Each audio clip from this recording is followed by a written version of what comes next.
World's nicest guy gets revenge on cheating ex-fiancée by living his best life, posted by Unlikely Win Revenge. This is about a buddy of mine, the most decent guy you could ever be lucky enough to call a friend, and how he got nuclear revenge on his cheating ex-fiancée who dumped him for his best friend, all the while still being the most upstanding, greatest guy that you can imagine. I've pieced this story together from things that my friend and his wife have told me over the decade that we've been friends. There's not enough room to tell you how great this guy is, but believe me, he's been there for me like a rock when things were darkest. Cast of characters. Let's call my friend Buddy, the ex-fiancée Lisa, and the hapless best friend Richard, aka Dick. As you read this story, you always have to remember that Buddy is literally the greatest guy on the planet. Dick is, well, kind of a jerk, annoying as heck, but my buddy says he always means well, and his heart is in the right place. Lisa is as big of a cheating, lying, self-centered narcissist as ever walked the face of the earth. Other people are Ray, another high school friend of Buddy and Dick, Jen, Buddy's wife, and Bob and Linda, Dick's dad and mom. All the names are fake. The background. Our story begins when Buddy, Dick, and Lisa are all in middle school together at a typical suburban high school outside Southern City. Football team, Friday night lights, and so on. The three of them are all in marching band, inseparable friends. If you know band types, Buddy plays the French horn, Dick plays the tuba. I don't know what Lisa played, probably the flute because it's like a cliche. Buddy and Lisa are the boyfriend and girlfriend, and Dick is a happy third wheel. As they get older, Buddy and Lisa explore the physical side of their relationship like normal high school kids do, while Dick is happy to be a player. He's decent looking, so he has no problem getting action, and also occasionally makes use of the professional women in their town. This will be important later. Buddy and Lisa, typical good students, go on to prestigious public university in Southern City. Dick drops out of high school, but a self-taught programmer winds up with a decent career in tech. Buddy graduates college early with honors and proposes to Lisa at his graduation dinner with a small diamond because he's put himself through school and that's all he can afford. She accepts. Buddy gets a job at fancy consulting firm in prestigious city, and Lisa finishes college back home in Southern City. Comes time for Lisa to graduate, Buddy helps his fiancée also get a job at fancy consulting firm. During her last spring break, she flies up to prestigious city to visit Buddy and interview for her job, and she gets pregnant. She flies back home, tells Dick that she's in trouble, and he takes her to the appointment building. Neither of them tell Buddy, ever. I heard about this from Buddy's wife, who heard it from Dick one night when he was drunk. As far as I know, Buddy still doesn't know. Buddy, if you ever read this, sorry dude, I should have told you, but it wasn't my place. The betrayal. Lisa realizes when she doesn't want to tell Buddy about her procedure that she can't marry him, but she's not brave enough to break it off. Instead, she ghosts him, and he finds out through the HR department of fancy consulting firm that she's turned down her job offer and won't be moving to prestigious city after all. Buddy calls Dick, and Dick says, "Dude, I'm sorry, but it's worse. Lisa and I are now a couple. You can punch me in the face next time that we get together." Somehow, Buddy and Dick decide that Lisa isn't worth destroying their friendship, so they stay best friends, going hunting together on Dick's family place in the country and so on. Lisa is not happy about this, but Dick tells her that if she makes him choose, he'll choose Buddy. The follow-up. Buddy takes a year or so to get over it and starts dating again. Pretty soon, he meets Jen and falls madly in love, crazy in love, and to make things better, Jen is just as crazy about him. In less than 6 months, they're engaged. Now, the thing you have to understand is that Lisa is drop-dead gorgeous. She's not tall enough to be a model, just average height, but she's got these giant blue eyes and super long eyelashes, long and shiny, wavy, dark brown hair, an exquisite face, and a terrific figure. She's prettier than a movie star, and being beautiful is really important to her. Jen is pretty enough, but regular, and she really and truly doesn't give a crap. Dick travels to prestigious city without Lisa to meet Buddy's fiancée. He and Jen really get along, and Jen gets along with like everybody, and reports back to Lisa that Buddy is really happy, and his fiancée Jen is awesome, and so on. Lisa gets jealous and pouty when she hears about Jen's Ivy League education, but then Dick makes a point of telling her that Jen is nowhere near as hot as Lisa, so she'll stop sulking at least until she gets an invitation to the wedding. Lisa pitches a fit, refuses to go, and tries to prevent Dick from going, but there's no way in heck he'll miss his best friend's wedding, so he goes stag. No big deal, it's a super small low-key wedding. But at the wedding, Dick reconnects with another high school friend of theirs, a guy named Ray, whose date to the wedding was actually someone else's wife. Ray has a thing for married women, and this is important. Buddy and Jen go on living their best lives. At some point, Buddy gets an Ivy League MBA. His career takes off like gangbusters. They pop out a couple of kids. Jen quits her career to be a stay-at-home mom. They're rich as heck, still crazy in love, and blissfully happy. A couple times a year, the guys get together and bring their wives along. At some point, Dick and Lisa get married. Buddy and Jen are not invited to the wedding, by the way. But the women get along okay. Jen gets along with everyone, and Lisa's happy because she's thinner and prettier than Jen, especially after both women have been through pregnancy and childbirth.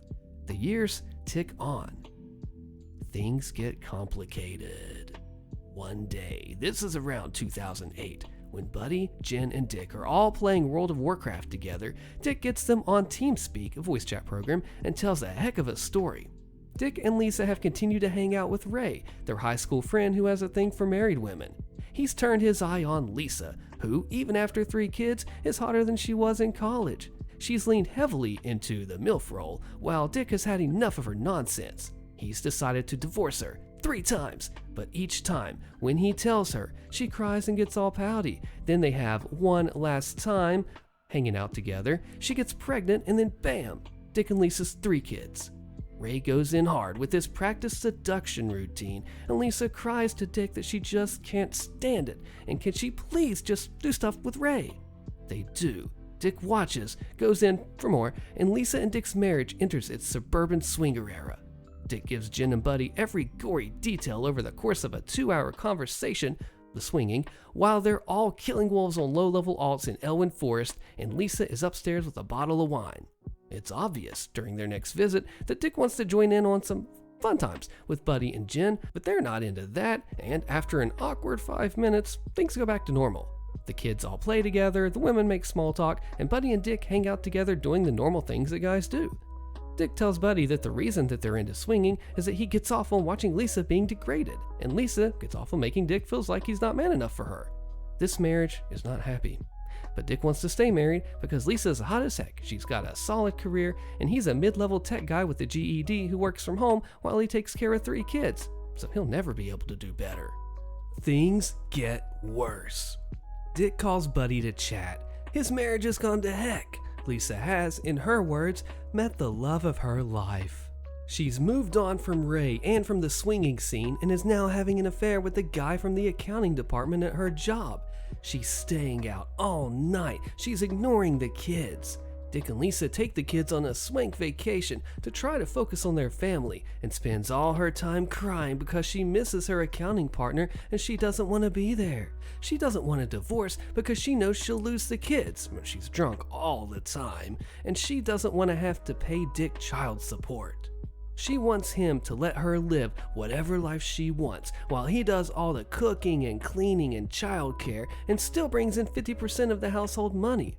Lisa also will not shut the heck up about how she could have married Buddy and been like Jen, a stay-at-home mom in a giant 5,000 square foot house with 6 bedrooms and a pool. I should mention that Buddy has also had a Neville Longbottom style glow up and gone from a nerdy band kid to a silver-haired, super confident, high-level executive in a top-tier consulting firm. Whereas Dick is still the guy working from his basement in sweatpants, covered in Dorito crumbs. He has been working on himself, but there's no way he can compete in Lisa's eyes, although both Buddy and Jen tell me about Dick's great qualities. Lisa is jealous, hopping mad, and she blames Dick. Dude, trust me, I know, she is bad news. Leave her, Buddy tells his friend. It is the last conversation they will ever have. Holy crap, this is terrible. Buddy gets a call at work one afternoon. It's Bob, Dick's dad. Dick got drunk, woke up Lisa at 3 a.m., told her that he never loved her, that she'd never been enough of a woman for him, that he'd been visiting ladies of the night during most of their marriage, and that he hoped that she would go to heck. Then he exited this world in such a way that the splatter went all over her and all over the bed. When the ambulance got there, she was hysterical, sitting on the curb outside the house, screaming over and over again, "Take me too, it's all my fault, it's all my fault." Later, Bob would call Buddy to tell him that Lisa specifically says he is not welcome at the funeral. Bob and Linda, Dick's parents, step in to take care of the 3 little kids who did nothing wrong and do not deserve this, while Lisa does nothing but work and drink.